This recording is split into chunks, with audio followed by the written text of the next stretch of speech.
For those of you who haven't seen this, Pope Leo just last month used his first major papal text to warn about the dangers of AI. Now, I should preface this to say I'm Reformed. I haven't cared much about what the Pope has to say since the Council of Trent, circa 1545, but I digress. There's over 1 billion people that do care about what the Pope says, and he used his first major papal text to discuss the issue of AI because AI is transforming the world. So probably worth about 10 minutes of your time to learn a little bit about what the Catholic Church is saying about AI. Now, this Magnifica Humanitas, this encyclical letter, it's pretty long, so you can go find it online, read through the whole thing. I'm going to sum it up for you right here. And the first thing that surprised me is he's not against this stuff at all. I know you're thinking you probably expect him to go off on AI. He actually doesn't do that. He says it flat out: technology should not be considered in itself as a force antagonistic to humanity. So he even calls what we're living through a change of era.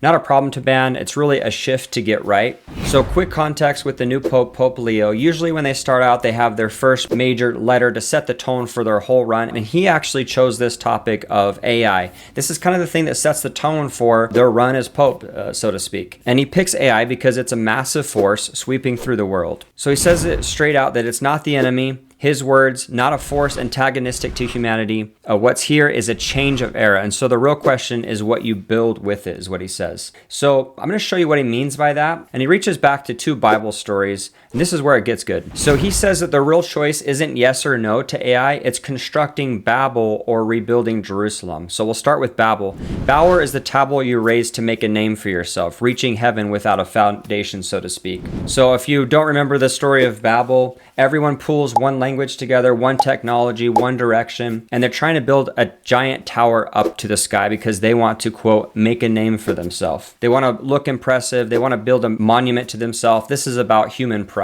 So what does God do? He scrambles their language and he separates them. Now in business, that's using AI to replace people, something flashy with your name on it, right? It's something trying to build your own kingdom, your own name. And what the Pope wants to emphasize is that we need to remember the glory of God. We need to remember humanity. We shouldn't just be trying to build a name for ourselves without recognizing other people. So that's door number 1. He gives you door number 2, and it's the complete opposite. So we look to rebuilding the walls. In Jerusalem, this is another passage in the Old Testament, Nehemiah gives everyone a section of the wall, or rebuilding relationships before stones, not a monument to one person, something good built together. So this is the opposite, essentially. Nehemiah isn't trying to build a monument to himself. He's trying to rebuild the city of God, essentially, and he's doing it by incorporating and using people of the community.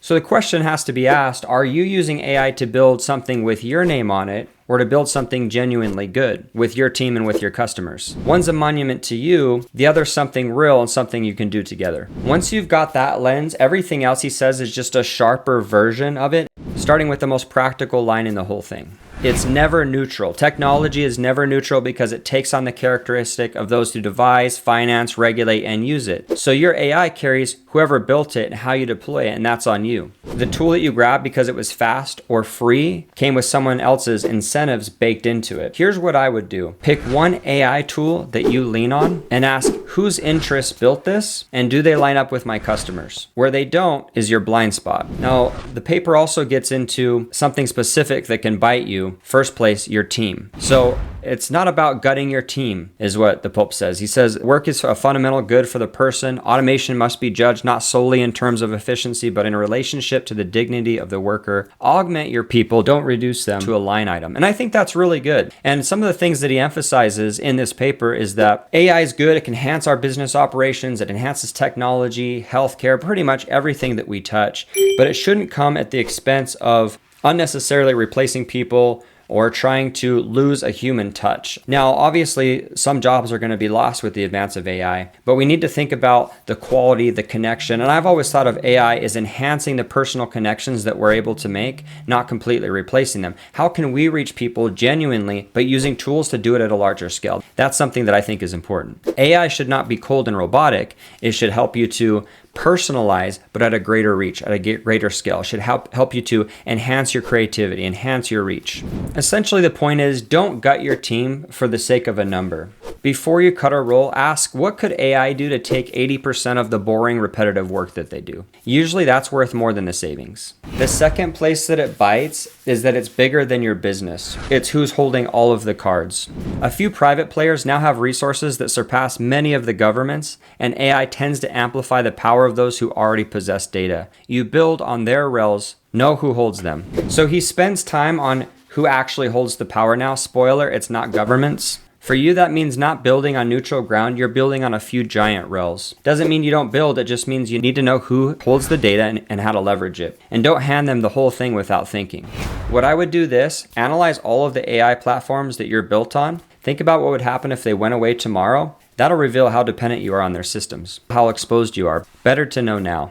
And there's one more thing that he's adamant on, and that's what AI can never do for you. So he's careful to spell out what AI is not. These systems, quote, do not feel joy or pain. They don't have a moral conscience. So automated systems don't know compassion, mercy, forgiveness. Keep a human on the calls that need judgment or a second chance. AI does not know personal interactions. It tries to do better. It's getting better over time. But AI doesn't have a soul. It's never going to be able to relate to humans the way that you do. It cannot replace that connection. So when it comes to personal connections that you see in this image, AI should be a tool that enhances it, not that gets in its way. So to put it all together, he leaves you with one job, and that is build your section of the wall. You don't have to build the whole thing, just your part well. Use AI to build something good with your team and your customers, not a tower with your name on it. Keep the humanity piece of it. Keep the personal connections. Use AI to help you where it's needed, but don't let it replace humanity. Don't let it replace your soul. Don't let it get in the way of the sacred. The funny thing is Silicon Valley and the Pope kind of landed in the same place. Keep humans at the centerpiece. Keep them in control. Use AI as a tool, but don't let it replace the things that are most important.